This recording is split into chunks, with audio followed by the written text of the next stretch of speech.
ClassTrack.com, making work easier. In this tutorial, we will learn how to generate student report. Simply go to ClassTrack.com and log in with your credentials. When you log in, you will see the dashboard and it will show you the current date's batches. Click the Report tab on the left sidebar of screen. From this, click the Student Attending tab. You can select any filter from Presence Filters drop-down. You can also select Range from Select Date Range Calendar. You can see the student attending list from here. Or you can also click the export icon on the right corner and export its report.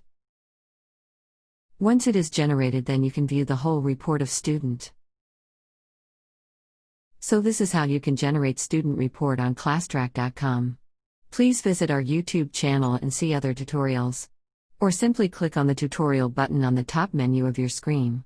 Thank you for using ClassTrack.com.